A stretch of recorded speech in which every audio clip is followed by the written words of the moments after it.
नमस्कार। आज फिर एक वीडियो के साथ आपके बीच में हूं और आज का जो विषय है देश के भविष्य का है, देश के कर्णधार का है।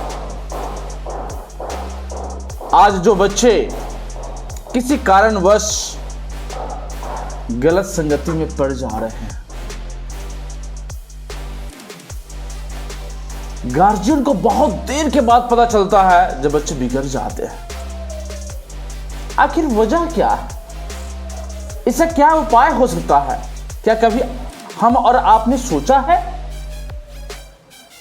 सोचने की जरूरत है। ऐसा क्यों? कारण कि यह देश के भविष्य का सवाल है। जो बच्चे या युवा गलत संगति में पड़ रहे हैं, इसके पीछे मेन वजह हमारे आसपास का इन्वायरमेंट है। एक छोटा सा मैं एग्जाम्पल देना चाहता हूं कि कैसे हमारे ये युवा और बच्चे बिगड़ते हैं और बनते हैं।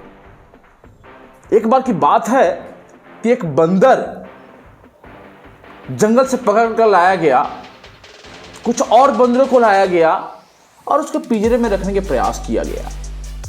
और पता है, उस पिंजरे को खुला छोड़ दिया गया। अब बताइए पहले कि इस परिस्थिति में क्या बंदर उस पिंजरे में रह पाएगा? एकदम नहीं रह पाएगा। लेकिन 3-4 बंदर को रख दिया और बंदरों ने प्लान किया कि मुझे यहां से निकल जानी है। तो कैसे निकलेंगे? तो एक बंदर ने प्रयास किया, उस जो खुला हुआ पिंजरा था उस पिंजरे के ऊपर गया और जैसे ऊपर गया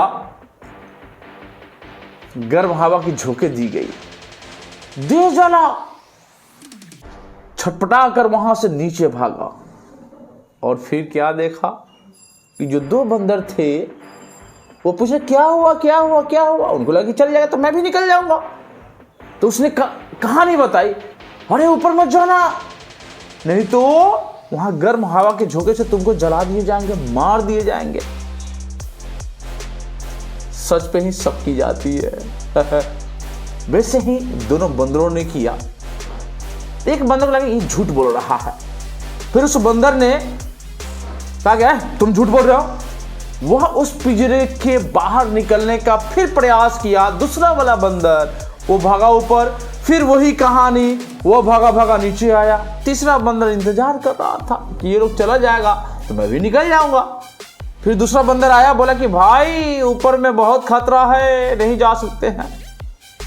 फिर क्या हुआ? तीसरा बंदर समझ गया कि हाँ सही में ऊपर खतरा है। अब देखिए कहानी।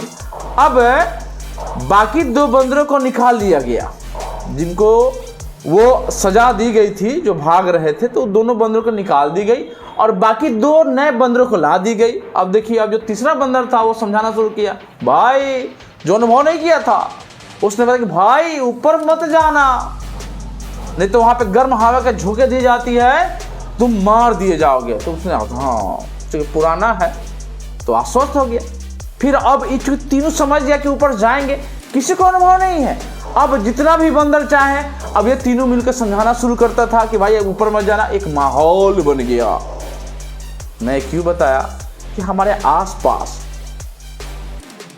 जो माहौल है उसी माहौल में हमारा दिमाग विकसित होता है, हम वही काम करते हैं।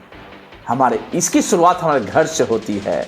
घर के हमारे मम्मी पापा कैसे हमको समझाते हैं, कैसे केयर करते हैं, फिर हमारा समाज, हमारा परिवार आगे बढ़ते जाता है। देश का माहौल, अब आजकल तो सोशल मीडिया भी हो गया है।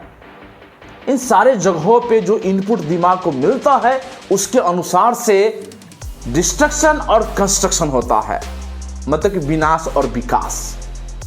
तो आपके बच्चे किधर जा रहे हैं, आपके युवा जो साथी है किधर जा रहा है, इसको पकड़ने की जरूरत है। और पर्सनल काउंसलिंग। अब मान लीजिए हमारे बच्चे बिगड़ गए, हमारे युवा बिगड़ गए, क्या उपाय है? क्या मारा जाए उसको कि बिगड़ गया मोड़?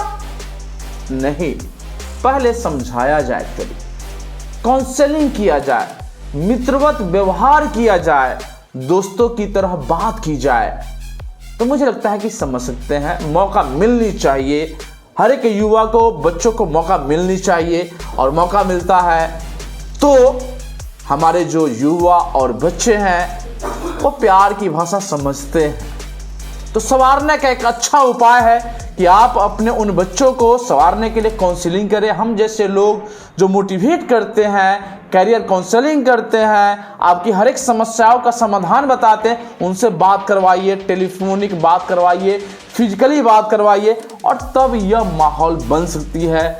एक अगर बनेगा फिर देखा देखी बाकी सारे लोग कन्वर्ट होना शुरू होंगे। अरे उसका बेटा, उसका बेटी बड़ी अच्छा आदमी बन गया है, ऑफिसर्स बन गया है, पढ़ाई में कंपटीशन में लगाते हैं। तो मुझे लगता है कि इस ढंग से हमारी जो इन्वायरमेंट है, जो इकोसिस्टम है, बदलना शुरू होगी और इससे हमारे देश का भविष्य का निर्माण होने की प्रबल संभावना बढ़ जाएगी, संवारने की जो प्रबल संभावना बढ़ जाएगी और बिगड़ेगा नहीं। तो मेरे दोस्तों, मेरे साथियों, मेरे अभिभावक, मेरे प्यारे बच्चों, एक चीज का ख्याल रखें, कभी अकेलापन में ना रहे। जब कभी भी नकारात्मक भाव और इस तरह का लगता है कि नहीं ये गलत काम है, सतर्क हो जाए और फिर अपने गार्जियन से बात करें, हम जैसे मोटिवेटर से बात करें और इस ढंग से समस्या का समाधान करके आगे बढ़े। बहुत बहुत धन्यवाद। Thank you so much.